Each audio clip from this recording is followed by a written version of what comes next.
street to the store. Everybody's crazy, man. So I went and I called Daryl. Daryl, what's going on? Shit, man, it's coming. Man, it's coming. Everybody's running around. I guess we're not recording today? We're not mixing today? Where you been, man? I shut everything down all weekend. I'm gonna be at your house in 5 minutes. Have your passport, your license, anything important you can put in the bag in 5 minutes. I had an extra pair of boxers, these shorts right here, one pair of tennis shoes which have eaten it since, and 2 t-shirts. One button-down shirt. I didn't have time. I was like, do I need a suit? I called my grandmother. She had already evacuated and she wanted me to get out of town too. But first, see if you can get your grandfather to leave with you. Like that's going to happen.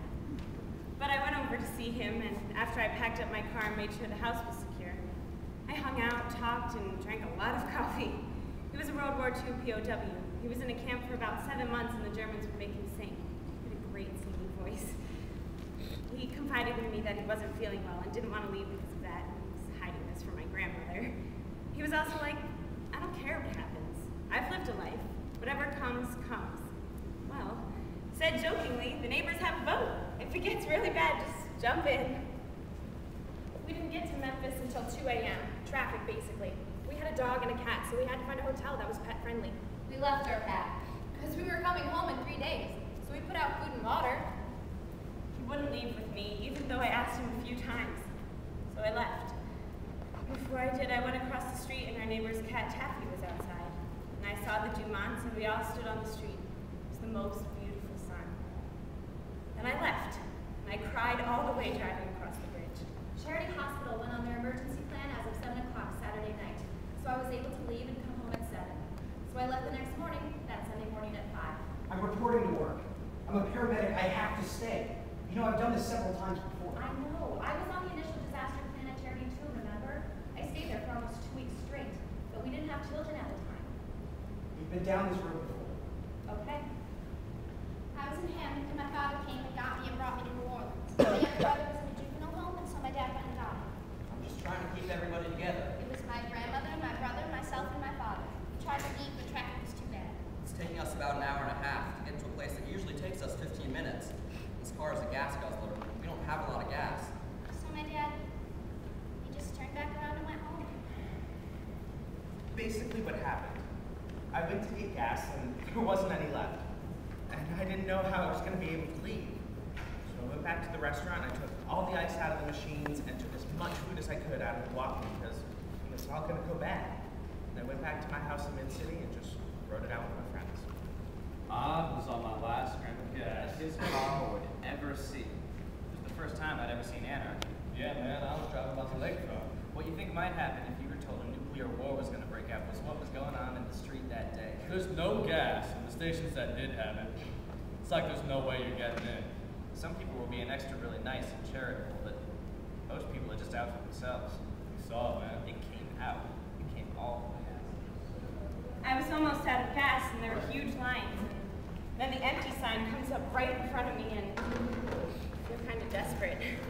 So I get back on I-10 and get to the next exit.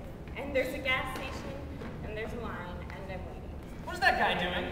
He's cutting in line! What the hell? Come on! It's dirty. My hair was sticking out. I felt crazy. You are not going past. You are not going to cut. Get back in line!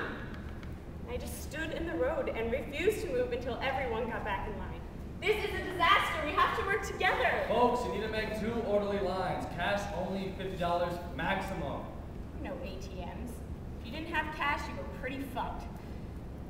I got my gas, and I just decided to drive Vicky, my Crown Victoria, until I dropped. Now, I knew it was not going to hit until Monday. I could see the tracking. I know distance is equal to speed times time. Little formulas like that pay off pretty good. It'll hit Monday early in the morning, so even if it took me 12 to 15 hours, you know, I'm still going to get to Dallas. Memphis, Hattiesburg, Jackson, Baton Rouge. Part 2, the storm.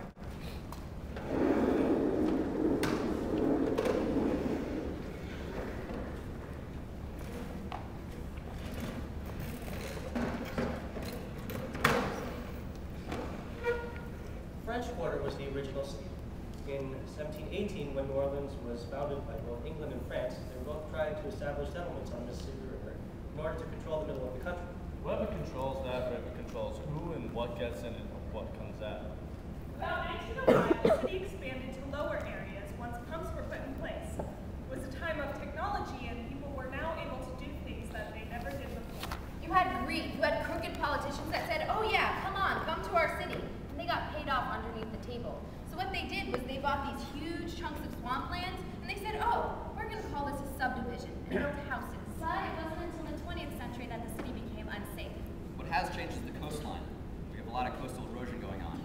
The wetlands, marshes, and swamps have disappeared. And the big problem is this. Without the wetlands, there's nothing to absorb the storm surge. That wall of water, 12, 15 feet high, that was pushed into the city by Katrina. Monday, August 30th, 2005. Hurricane Katrina hit Louisiana shores this morning at 6:10 a.m., crossing Black White's Parish, becoming a Category 3 storm, and it proceeded on almost a northern path across St. Bernard Parish and made final landfall between Louisiana and Mississippi this morning at roughly 10 a.m. You know, I think Mother Earth came back to claim some of her land. That's what my gut tells me. And you know, this place was so broken. The schools were broken, the political system was broken. It was so broke, it's like a fine piece of china that's just shattered into a million pieces. Katrina really just said, you know what, you're trying to put this fine china back together, you just need to start over, or you'll never drink out of it again. It got to the point when all this stuff was out of control. Crime and everything. God came in and just cleared the whole space. When we got word of the storm out in the Gulf, we go on alert. I put all my plans in place at an executive command center that was located at the Hyatt Hotel. The storm came. It was atrocious. 100+ mile-an-hour winds shook the house. Everything was destroyed after the roof came off and the water came in. The Hyatt had a lot of exterior window damage. The building rocked and glass shattered all around it. Everybody in the hotel was hunkered down in the ballroom. The storm lasted a good 9 hours. About 6 o'clock Monday morning to about 2:30. And the sun came out. It was a beautiful, clear blue sky. I mean, there wasn't a cloud anywhere. It was beautiful. We had a balcony and I sat out there. A sunny day. The hurricane passed. I remember hearing that the hurricane had gone through the city and that the city was fine. And it seemed like everyone was fine. Let's go, let's go, let's go. I don't know why we're hanging out here anymore. So people got ready to return home. Everything was over. We took a deep breath. I wanted to get back to my house. So I drove back and the highway was just full of branches and debris and my exit was blocked by the police.